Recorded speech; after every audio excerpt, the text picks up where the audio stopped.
పిట్ట వాలదు, గూడు పెట్టదు. ఆక్సిజన్ తీసుకుంటది, కార్బన్ డైఆక్సైడ్ని వదిలేస్తుంది.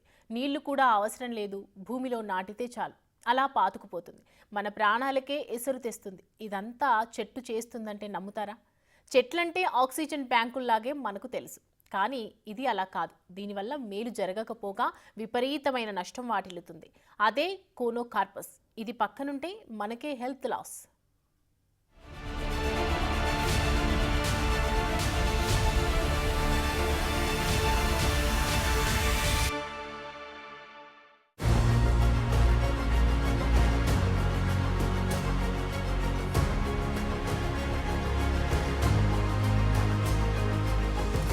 ఈ హరితహారము 10 సంవత్సరాల నుంచి 200 చిల్లర మొక్కలు కోట్ల మొక్కలు నాటినామని చెప్పిండ్రు. నా దృష్టికి వచ్చింది ఏంటంటే కోనోకార్పస్ అని చెప్పేసి ఒక చెట్టు ఉంది. అది దానికి నీళ్ళు అవసరం లేదు, ఏడ పెడితే ఆడ పెరుగుతుంది. అది ఆక్సిజన్ తీసుకుంటుంది, కార్బన్ డైఆక్సైడ్ వదులుతుంది. పిట్ట కూడా దాని మీద కూసోదు. అట్లాంటి చెట్లు మీరు తెలంగాణ రాష్ట్రం మొత్తం పెట్టింది.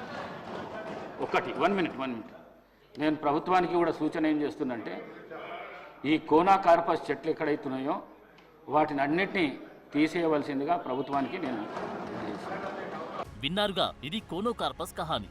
కార్బన్ డైఆక్సైడ్ తీసుకుని ఆక్సిజన్ ఇవ్వాల్సిన చెట్టు ఉల్టా ఆక్సిజన్ తీసుకుంటుంది. కనీసం పిట్ట కూడా వాలని చెట్టని తెలంగాణ వ్యాప్తంగా గత ప్రభుత్వం నాటించిందని, వాటిని వెంటనే తొలగించాలని ఇటీవలే రాష్ట్ర ప్రభుత్వానికి సూచించారు స్పీకర్ గడ్డం ప్రసాద్ కుమార్. ఈ చెట్టు పర్యావరణానికి హానికరమని, వాటిని నిర్మూలించాలని కోరారు. తెలంగాణలో ఎక్కడ చూసినా ఈ చెట్లు కనిపిస్తున్నాయి. రోడ్ల వెంబడి డివైడర్ల మధ్యే వీటిని నాటారు. ఈ కోనోకార్పస్ చెట్లకు నీళ్లు అవసరం లేదు. ఎక్కడ పడితే అక్కడ వేగంగా పెరుగుతుంది. చూసేందుకు అందంగా కనిపించిన పర్యావరణానికి అస్సలు మేలు చేయదు. పైగా ఆక్సిజన్ తీసుకుని కార్బన్ డైఆక్సైడ్ వదులుతుంది. ఇవేవి తెలియకుండాని అప్పట్లో హరితాహారంలో భాగంగా ఇడా పిడా నాటేశారు. నగర సుందరీకరణలో భాగంగా జీహెచ్ఎంసీ పరిధిలోనూ ఈ మొక్కలను పెద్ద సంఖ్యలో పెంచారు. పల్లెలు, పట్టణాల్లో ఈ చెట్లు ఎక్కువగా కనిపిస్తున్నాయి. మొదటి నుంచి ఈ మొక్కల పెంపకంపై వివాదం నెలకొంది. ఇప్పుడు వీటిని పూర్తిగా తొలగించాలనే డిమాండ్లు వినిపిస్తున్నాయి. పర్యావరణవేత్తలు కూడా ఈ కోనోకార్పస్ మొక్కల పెంపకాన్ని ఆపాలంటున్నారు.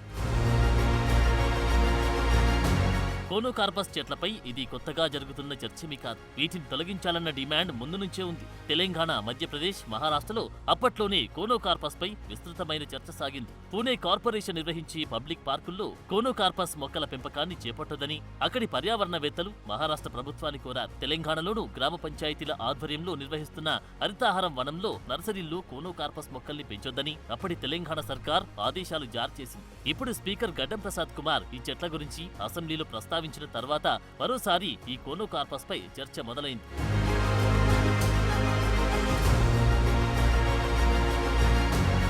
ప్రస్తుతం తెలంగాణలో ఈ కోనోకార్పస్ చెట్లు 4-5 మీటర్ల దాకా పెరిగిపోయాయి. అది మన వాతావరణ సమతుల్యతను దెబ్బతీస్తుందని వృక్షశాస్త్ర నిపుణులు చెబుతున్నారు. పశువులకు, పక్షులకు, మనుషులకు ఏ విధంగా ఉపయోగపడని ఈ చెట్లు జీవ వైవిధ్యానికి ముప్పుగా తయారయ్యాయి.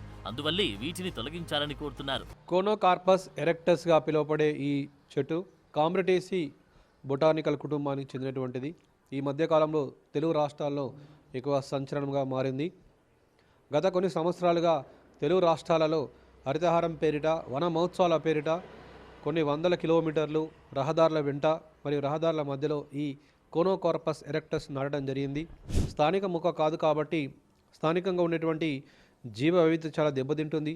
అంతేకాకుండా స్థానికంగా ఉండేటువంటి పక్షులు ఈ మొక్కల మీద, ఈ చెట్ల మీద గూడు కట్టుకోవడానికి ఇష్టపడవు. అది ఒక మెయిన్ కారణం. అందుకోసమే పిట్ట వాలదు అనే ఒక సామెత కూడా వచ్చింది దీని మీద, కోనోకార్పస్ ఎరెక్టస్ అనే చెట్ల మీద. కొన్ని కిలోమీటర్ల మేర రహదారుల వెంట కానీ లేకపోతే మధ్యలో నాటినప్పుడు జీవ వైవిధ్యం దెబ్బతింటుంది. పక్కన ఉన్నటువంటి నీటి పైపులు కానీ, డ్రైనేజ్ పైపులు కానీ దెబ్బతినే అవకాశం ఉంది. ఈ మధ్య కాలంలో ఎక్కువగా మనకు వార్తల్లో వస్తున్నటువంటి కోనోకార్పస్ ఎరెక్టస్ గురించి మనం తెలుసుకోవాల్సిన ఆవశ్యకత ఎంతైనా ఉంది. ఇది సాధారణంగా అరబ్ కంట్రీస్లో ఎడారి ఆవరణంలో ఈజీగా సులభంగా పెరగలిగినటువంటి మొక్కలు. దీన్ని అందం కోసం ఆహ్లాద కోసమని పురపాలక సంఘాల వాళ్ళు అదేవిధంగా మున్సిపాలిటీల వాళ్ళు రహదారులకు ఇరువైపులా డివైడర్లకి మధ్యలో పెంచడానికి ఈ మధ్యకాలంలో ఎక్కువగా ప్రోత్సహిస్తున్నారు. కానీ దీనివల్ల ఏమవుతుందంటే అక్కడ ఉండేటువంటి స్థానిక మొక్కలు అంతరించిపోయే ప్రమాదం ఉంది. అంతేకాకుండా దాని యొక్క వేళ్ళు లోతైనగా భూమి యొక్క లోపలి పొరలోకి వెళ్ళిపోయి అక్కడ ఉండేటువంటి నీటి వనరులను ఇదే పూర్తిగా పీల్చుకొని మొక్కలను అక్కడి నుంచి అంతరించిపోయేటట్టు చేస్తాయి. అంతేకాకుండా భూమి లోపలి పొరల్లో మనం లోపలికి వెళ్ళి వేసినటువంటి పైప్ లైన్లను డ్రైనేజీ పైపులను కూడా పగలగొట్టేటువంటి పరిస్థితులను కూడా మనం గమనిస్తున్నాం. కాబట్టి కోనోకార్పస్ ఎరెక్టస్ వల్ల ఇవే పరిణామాలే కాకుండా ప్రకృతి పర్యావరణపరమైనటువంటి సమస్యలు కూడా మనం గమనించవచ్చు. అవి పెరిగేటువంటి పర్యావరణంలో అక్కడ ఉండేటువంటి మానవాళికి జీవ సంపదకి ముఖ్యంగా అస్తమా, రొమ్ము పడిచము అదేవిధంగా ఊపిరితిత్తుల సంబంధిత శ్వాసకోశ సంబంధితమైనటువంటి వ్యాధులు రావడాన్ని మనం గమనిస్తున్నాం.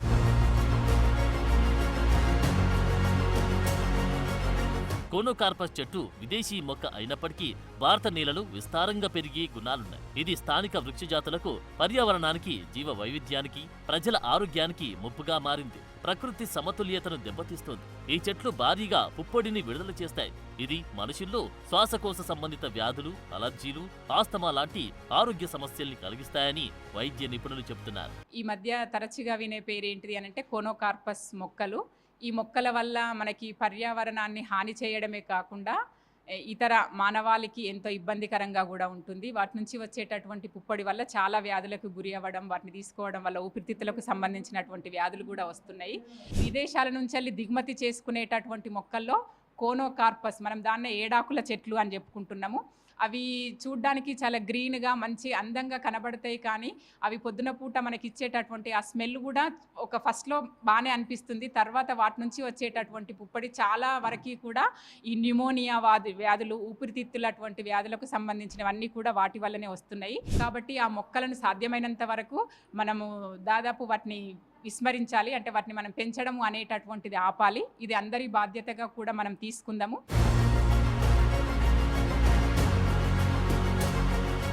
హరితహారంలో నాటిన ఈ కోనోకార్పస్ చెట్లకు సంబంధించి జనంలోనూ కొంతమేర అవగాహన ఉంది. వీటి వల్ల జరిగే నష్టాలు తెలుసుకుని ఆందోళన వ్యక్తం చేస్తున్నారు. వీలైనంత త్వరగా వీటిని నిర్మూలించాలని కోరుతున్నారు. మనుషుల ప్రాణాలు హరించేదిగా తేలడంతో కోనోకార్పస్ చెట్లు తమకు హాని చేస్తాయని కొందరు స్వచ్ఛందంగా వాటిని నరికి ప్రయత్నం చేస్తున్నారు. దాంతో సిద్దిపేట లాంటి ప్రాంతాల్లో అధికారులు కొందరికి ఫైన్ కూడా వేశారు. మరి హరితారం పేరు మీద వాళ్ళు పెట్టిన చెట్లు ఇవాళ ఒక పిట్ట వాలదు. కనీసం దాని వాసన తీసుకుంటే లేనిపోని అసమైన రోగాలు వస్తున్నాయి. మరి అటువంటి చెట్లు పెట్టి అవి చెట్లు ముట్టితే 2,000, 20,000, 10,000 రూపాయల జుర్మానా వసూలు చేసిన ఘనత మరి టీఆర్ఎస్ ప్రభుత్వానికి, ఆరోగ్య శాఖ మంత్రి, మాజీ మంత్రి వర్యులకు అది ఆయనకే దక్కుతుంది. మరి ఆయన చెప్పే నీతులు ఏమంటున్నారంటే కాంగ్రెస్ వాళ్ళు అబద్ధాలు ఆడుతున్నారు అని చేస్తున్నారంటే మీరు చేసిన ఘనతలోకి ఓ రోడ్డు మీద నేను చేసిన అభివృద్ధి ఏంది? మనుషులకు రోగాలు పెంచడానికా? మరి మీరు దేనికోసం పెంచిరో నాకు అర్థమైతలేదు. మరి మొన్న అసెంబ్లీలో కూడా తీసేయమని చెప్తారు. మరి మున్సిపల్ కమిషనర్ గారికి కూడా మరి చెప్పినాము. మరి గతంలో కూడా ఇలా అందరికీ చెప్తున్నా కూడా ఆయన కూడా మరి మనసు దాన్ని వెంటనే తొలగిస్తారా? మరి ఎవరింటి కూడా వాళ్ళని తొలగించుకోమంటారా? మరి ఏంది దాని విధేయం వెంటనే చెప్పాలి మున్సిపల్ కమిషనర్ గారు కూడా.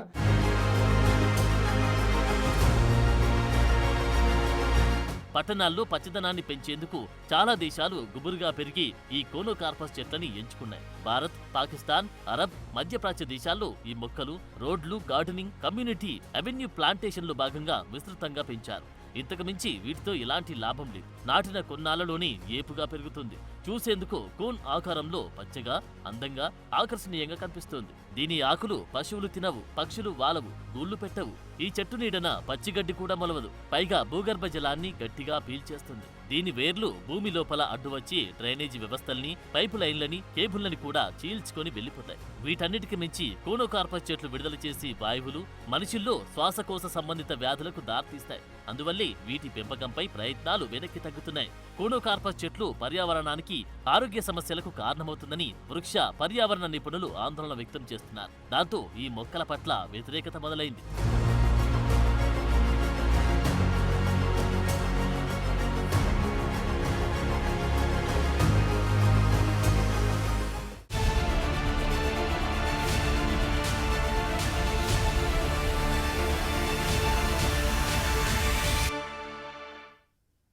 హరితహారంలో భాగంగా తెలంగాణలోని అన్ని జిల్లాల్లో కొన్ని లక్షల కోనో కార్పస్ మొక్కల్ని నాటారు.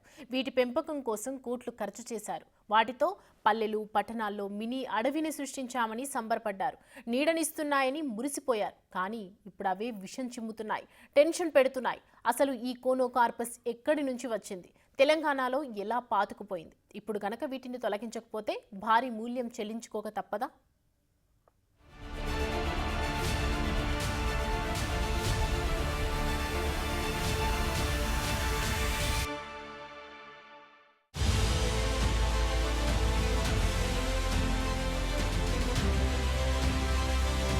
కోనో కార్పస్ అమెరికా ఖండాల్లోని తీర ప్రాంతానికి చెందిన మొక్క. ప్రధానంగా ఫ్లోరిడా సముద్ర తీర ప్రాంతాల్లో పెరిగే మాంగ్రూవ్ జాతి మొక్క.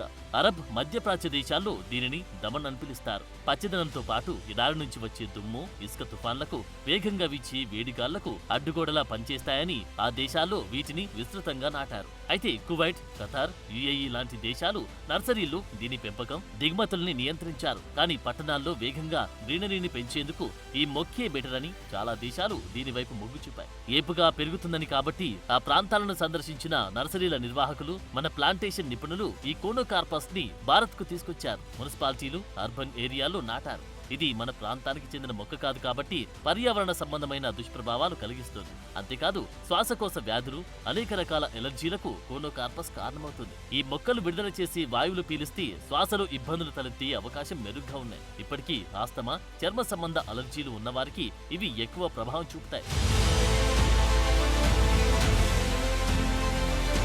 ఇరాక్లోని మిసాన్ ప్రావిన్స్ లో కోనో కార్పస్ చెట్ల వల్ల అక్కడి మౌలిక వసతులకు ఎదురైన పరిస్థితులు, కలిగిన నష్టాలపై జరిపిన ఓ రీసెర్చ్లు షాకింగ్ విషయం బయటపడింది. ఈ మొక్క వల్ల స్థానిక నివాస ప్రాంతాల్లోని వాటర్ పైప్ లైన్, డ్రైనేజీలకు నష్టం వాటిల్లినట్టు తేలింది. అయితే ఈ మొక్క వేర్లు భూగర్భంలో లోతుగా చొచ్చుకుపోయి నిర్మాణాలకు నష్టం చేయకుండా ఉండేలా రోజువారీగా నీళ్లు పట్టాలని చెప్పారు. మొక్క ఆకుల పెరుగుదలను ప్రూనింగ్ పద్ధతిలో నియంత్రించడం వల్ల మొక్కకు అవసరమయ్యే నీటి వినియోగం తగ్గించాలని, నిర్మాణాలకు దూరంగా పెంచాలని సూచించారు. చివరికి పాకిస్తాన్లోని కరాచీ, ఇస్లామాబాద్ లోనూ ఈ మొక్కలను భారీ సంఖ్యలో పెంచడంపై స్థానిక పర్యావరణవేత్తలు ఆందోళన వ్యక్తం చేశారు. కోనో కార్పస్ వల్ల అక్కడి వాతావరణంలో గాలి నాణ్యతపై ప్రభావం పడుతుందని ఏరో బయాలజిస్టులు పరిశోధనలు నిర్వహించారు. కరాచీలో ఆస్తమా పేషెంట్ల సంఖ్య ఎక్కువగా ఉండడానికి కారణం ఈ మొక్కలేనని తేలింది. దాంతో దేశవాళీ చెట్లని పెంచాలని అక్కడి వృక్ష శాస్త్రవేత్తలు సూచించారు.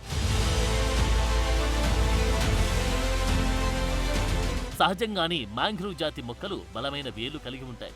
అవి భూగర్భంలో చొచ్చుకుపోయి అండర్ గ్రౌండ్ గుండా వేసిన కమ్యూనికేషన్, తాగునీరు, డ్రైనేజీ పైప్ లైన్లను నష్టం చేస్తాయి. వీటి వేళ్లతో గోడలు, ఇతర నిర్మాణాలు సైతం దెబ్బతింటాయి. వీటి పండ్లు, పూలు కూడా ఎందుకు పనికిరావు. అందం, ఆకర్షణ తప్ప ఇంకే ఉపయోగముండదు. కోనో కార్పస్ చెట్లు స్థానిక పర్యావరణ వ్యవస్థలకు అనుగుణంగా లేని ప్రాంతాల్లో పెంచినప్పుడు అవి స్థానిక మొక్కల జాతులను అణచివేసి జీవ వైవిధ్యాన్ని దెబ్బతీస్తుంది. ఈ చెట్ల పుప్పొడి కూడా అలర్జీలకు కారణమవుతుందని కొన్ని రీసెర్చ్ల్లో తేలింది. శ్వాసకోశ సమస్యలు ఉన్నవారికి ఇవి మరింత ఇబ్బంది కలిగిస్తాయి. వీటికి ఉండే దట్టమైన ఆకులు గాలి ప్రసరణని అడ్డుకోవడం వల్ల ఆరోగ్య సమస్యలు తలెత్తే ఛాన్స్ ఉంది. ఈ చెట్లు నీటిని ఎక్కువగా ఉపయోగించడం వల్ల వీటి సమీపంలోని మిగతా చెట్లకు సరిపోను నీరు అందదు. మొత్తంగా ఈ చెట్లు పర్యావరణం, మనుషుల ఆరోగ్యం, మౌలిక సదుపాయాలపై తీవ్ర ప్రభావం చూపుతున్నాయి. అనేక అనర్థాలను కలిగిస్తున్నాయి. భారత్లోనూ భారీ ఎత్తున మొక్కలు నాటి హరితాహారం లాంటి కార్యక్రమంలో దేశవాళీ మొక్కల్ని నాటాలంటున్నారు. భూగర్భ జలాలను ఎక్కువగా తీసుకునే ఈ కోనో కార్పస్ చెట్లకు బదులు స్వదేశీ మొక్కలైన